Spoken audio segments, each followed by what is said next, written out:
Cuando comentamos el documento Fiducia Supplicans de la Congregación para la Doctrina de la Fe o el del Dicasterio para la Doctrina de la Fe que preside el cardenal Víctor Manuel Fernández, expliqué que el documento parecía un documento que difícilmente podía ser necesario, sobre todo cuando estaba tratando de presentar lo que era supuestamente, porque en realidad no lo es, una nueva práctica pastoral.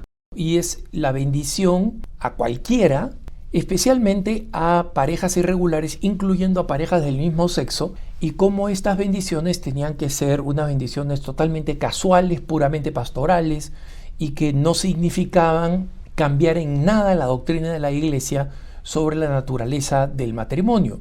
Y muy poco después, incluso en el mismo tiempo de Navidad, porque hubo el poco tino de soltar este documento pocos días antes de Navidad, simplemente porque no había conciencia de la época o porque se pensó que con el clima de Navidad el documento no se le iba a prestar mucha atención. Y todos sabemos lo que ocurrió con el documento. Una tremenda ola de oposición al documento, tanto que el mismo documento decía en su edición en diciembre: de este tema ya no vamos a hablar más. Y apenas comenzado enero, el mismo cardenal Fernández tuvo que publicar una nota de prensa aclarando cosas que aclaraban muy poco.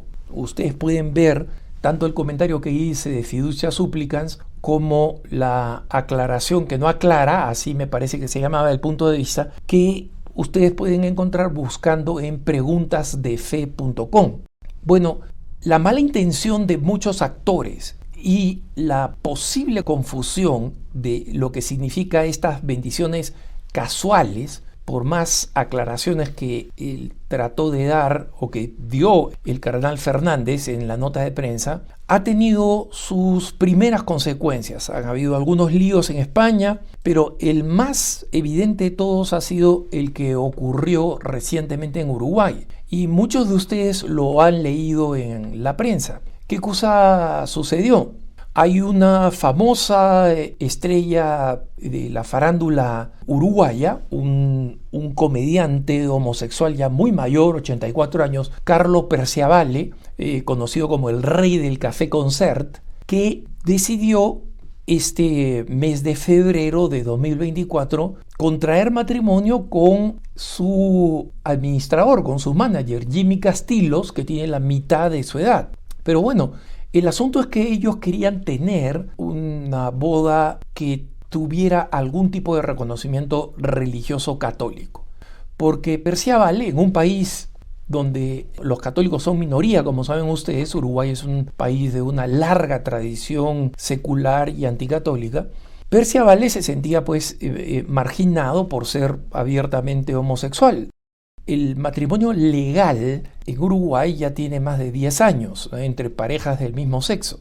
Y Perciavale comenzó a contribuir con la confusión cuando, recibiendo en su casa al medio el canal de televisión argentino El 9 para hablar de su, entre comillas, matrimonio y de sus planes, él dijo lo siguiente, ¿no? Para la iglesia, que tenía tanta gente aparte que la consideraba pecadora, enemiga, no te dejaban entrar. Yo soy católico de toda la vida y te sentís mal por sentir vergüenza por ser quien sos, pero la historia cambió.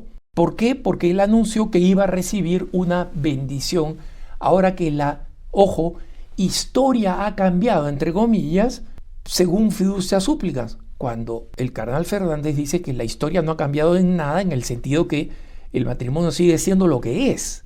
Miren ustedes esta confusión. Acá no hago un juicio de lo que quiere Carlitos Perciavale, si tenía mala intención o si es que no le explicaron bien lo que pasaba, pero el lío comenzó cuando, antes de este contrato civil que llaman matrimonio en Uruguay, la revista Gente local, la gran revista, digamos, de chismes, explicó que los contrayentes iban a recibir una bendición sacerdotal en una capilla específica, que no era una iglesia, pero era una capilla. Y cuando los católicos uruguayos dijeron, esto no puede ser, o sea, esto ya es básicamente dar la impresión al resto del mundo de que estas personas van a ser casadas en la Iglesia Católica. Y entonces esta presión hizo que las autoridades eclesiásticas hablaran con la pareja famosa, a la que estoy seguro que por su fama y por el temor de las autoridades católicas trataban de no ofender, ¿no? Y de alguna manera de acomodar, entre comillas. Decidieron que esta bendición sacerdotal ya no iba a ser en esta capilla, sino que se iba a mover a la finca que esta pareja tiene, ¿no? De donde lanzaron un fiestón para 500 personas, ¿no? A todo meter. El asunto es que la revista Gente explicó cómo se produjo esta bendición, ¿no? Un sacerdote, el padre Francisco Fortalina, describió a los hombres como: sois hijos de Dios que habéis pedido una bendición para vosotros de Dios nuestro Padre. Y lo cual es cierto, y no tiene nada de malo. También estas personas son hijos de Dios y quieren una bendición. Y Fortalina, según la revista Gente, dijo: es un placer estar presentes en nombre de la Iglesia para pedirle que los bendiga. Y luego, esta fue la bendición que, según Gente, el padre Fortalina pronunció. Primero dijo: por si acaso se trata de una bendición, no de una boda. Sin embargo, es, citando otra vez al sacerdote, una manera en que la Iglesia quiere mostrarles que Dios está con ustedes, y sabemos muy bien que ustedes también están con Dios porque hemos hablado íntimamente con nuestro obispo y hemos visto su fe. Paréntesis para explicar esto.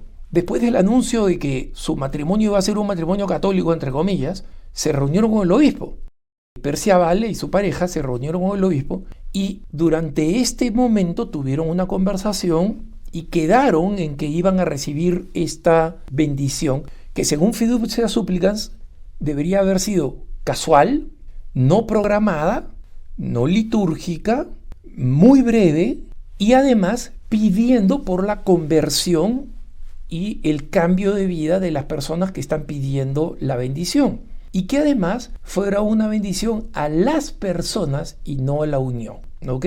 Entonces, el sacerdote puso las manos sobre cada uno de ellos y le dijo: primero, Carlos, que Dios te guarde y te bendiga, te conduzca por el camino de la paz y del amor y te ayude a crecer en la dedicación a tus hermanos y en el amor que tienes para darles, en el nombre del Padre, del Hijo y del Espíritu Santo. Amén. Luego el padre Fortalina puso las manos sobre Castillos y les dijo lo mismo, ¿no? Y según la revista Gente, en medio de abrazos y algunas lágrimas, ambos vinieron a decirle muchas gracias al sacerdote luego de recibir la bendición. Esto creó un tremendo escándalo. ¿Y qué cosa sucedió? Que el obispo de la diócesis en la que se produjo esto, en la diócesis de Maldonado, Punta del Este, Minas, tuvo que emitir una declaración el 22 de febrero, el obispo Milton Trócoli, que es una aclaración que aclaró muy poco y que resulta, a mi juicio, bastante patética y evidencia justamente la tragedia en la que se convirtió este evento. El obispo dijo en esta comunicación lo siguiente: queridos hermanos y hermanas de la diócesis, viendo las repercusiones que ha tenido en algunas personas de la comunidad eclesial la bendición a C. Perciabale y J. Castillos, considero importante compartir con ustedes el camino recorrido con relación a esto. Algunas personas en la comunidad eclesial, no, el escándalo ha sido masivo, no solamente en la comunidad eclesial, sino en el resto de la gente, que justamente porque hay una minoría católica, la gran mayoría de los uruguayos, leyendo la revista Gente, cree que ahora la Iglesia acepta matrimonio del mismo sexo. Justamente lo que Fiducia Supplicans dijo que no iba a pasar. Sigue diciendo el obispo: después de los primeros anuncios en los medios sobre una celebración religiosa de casamiento en una iglesia y de un comunicado aclaratorio por parte de la diócesis, se realizó una reunión a solicitud de ellos, o sea, los dos homosexuales, para dialogar personalmente y clarificar situaciones. A dicha reunión fuimos el padre Francisco Gordalina, vicario general, y yo, o sea, el obispo. Fue un diálogo largo, profundo y sereno. Allí les fue entregado el documento del Vaticano Fiducia Supplicans y se comentaron algunos de sus párrafos. No sabemos cuáles. Obviamente el párrafo que dice esto no es un matrimonio parece que no se le prestó mucha atención, pero el obispo sigue escribiendo en su aclaración. En ese diálogo solicitaron recibir la bendición posibilidad que plantea dicho documento para parejas en situación irregular. El obispo sigue diciendo, se emplearon algunos días para poder realizar las consultas pertinentes. Las consultas pertinentes. Ojo, hermanos, fiducia supplicans dice que al final el criterio de cómo aplicar fiducia supplicans queda a cargo del obispo local. Y por eso algunos obispos, por ejemplo, el Pleno del Episcopado africano ha dicho que no va a aplicar fiducia supplicans. Otros obispos alrededor del mundo, como los obispos de Bélgica y de Holanda, han dicho que no van a aplicar fiducia supplicans. Recientemente, el obispo de Baker, Oregon, en los Estados Unidos, dijo que no va a aplicar fiducia supplicans porque es imposible aplicarla sin producir escándalo. Entonces, ¿qué consulta había que hacer acá cuando el obispo tiene la potestad de decir sí o no? Pero sigo con la carta, y acá viene la parte patética, trágica. Dice el obispo, consultamos a la Nunciatura Apostólica en el Uruguay acerca de cómo se debía proceder en esta situación. ¿Por qué, monseñor? ¿Por qué consultó usted cuando fiducia supplicans dice que usted tiene la decisión? Y él dice, ¿cómo se debía proceder en esta situación que se preveía con características mediáticas? Que se preveía con características mediáticas. Esa es una forma suave, prácticamente cobarde, de decir que iba a haber un lío mediático como el que hubo y como el que sigue existiendo. Y el obispo sigue diciendo, se nos informó, ¿le informó quién, excelencia? ¿El nuncio? Porque si es el nuncio, tiene que tomar esa responsabilidad. Si es un empleado de la nunciatura, tiene que tomar esa responsabilidad. Pero dice, se nos informó que había que dar la bendición, dado que había un documento firmado por el Papa y que se debía proceder en consonancia. Un momento, ese documento firmado por el Papa fiducia supplicans deja a los obispos la libertad de decidir qué lleva al nuncio, y si no ha sido el nuncio debería aclarar, porque el obispo le está tirando el pato, como se dice, le está echando la responsabilidad al nuncio apostólico en el Uruguay. Y que el nuncio dijo, oye, es un documento firmado por el Papa. No hay forma de evitarlo. ¿Cómo que no hay forma? El mismo documento dice que el obispo tiene que discernir. Y sigue diciendo el documento del obispo. Comunicamos entonces a los interesados que la bendición se daría y se les recordó que no sería en una iglesia, que era una bendición a las personas y no la unión, que no era un casamiento por iglesia y que por lo mismo sería de un modo discreto, sin presencia de invitados, y que era una bendición simple. Después de evaluar algunas posibilidades y limitaciones de lugar y de agenda, se llegó a que fuera en su casa. A que fuera en su casa. Miren ustedes la cobertura de la revista Gente. Miren ustedes la cobertura de la revista Gente. Aplausos, llantos. Esa fue la manera de reducir, de hacerlo de forma discreta. Eso es lo que el obispo llama discreto.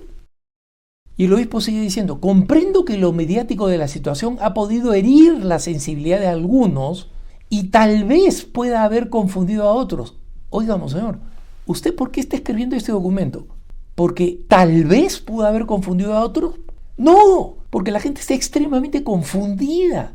Está más confundida y está más perdida que una aceituna en un pastel de fresas, completamente perdida. Como lo declara el mismo documento fiducia supplicans, la Iglesia sigue afirmando el sagrado valor del matrimonio entre un varón y una mujer con una unión exclusiva, estable e indisoluble y abierta a la vida. Esto no está en cuestión. A la vez el documento busca acercarse pastoralmente a quienes se encuentran en situaciones irregulares y no lo hace por motivos ideológicos ni de propaganda, sino buscando que la caridad de Cristo llegue a todos. Bueno, monseñor Trócoli, usted ha conseguido exactamente lo opuesto. Que no haya escándalo, dice fiducia supplicans. Usted ha producido escándalo. Que el obispo decida libremente. Usted no ha decidido. Ha ido a consultar a la Nunciatura Apostólica. Que sea un acto completamente natural y espontáneo. Acá han habido 3 reuniones para determinar este acto. Eso tiene la espontaneidad de la puesta en escena, pues, de Rigoletto, ¿no? O sea, de una obra de teatro extremadamente compleja. Y después usted dice, es un desafío grande que exige oración, discernimiento y reflexión. Efectivamente, monseñor, pero este es un desafío grande que exige su oración de pedido de perdón por el escándalo, porque recuerde usted lo que dice Jesucristo sobre el escándalo. Discernimiento de usted y de sus hermanos obispos, si esto se tiene que hacer de nuevo, y de reflexión de usted, no de nosotros, no de sus fieles. Que la carta termine diciendo: sigamos caminando juntos en este tiempo de Cuaresma que nos lleva al desierto para templar nuestro corazón en el camino hacia la Pascua y renovarnos interiormente. Templar el corazón, temple el suyo, excelencia, porque se necesita un corazón valiente para decirle a esta gente que no tiene nada de perversa por ser homosexual, que está confundida, que necesita catequesis, que sinceramente quiere ser cristiana. Es en el mejor de los casos, eso es lo que estamos suponiendo. Por lo menos si tomamos a la letra las palabras de Perciavale, que nadie tiene por qué tomarlo por mentiroso, de que siempre se ha sentido católico, que nunca ha querido sentirse avergonzado por lo que es, por ser homosexual. Y si es que la práctica de Monseñor Trócoli sigue repitiéndose, entonces el daño que se va a hacer a la Iglesia es inconmensurable. Entonces sí, estamos en tiempo de Cuaresma, hay que reflexionar, pero los que tienen que reflexionar no somos nosotros los fieles. Los que tienen que reflexionar son los pastores que han permitido esto. Que tengas un buen día.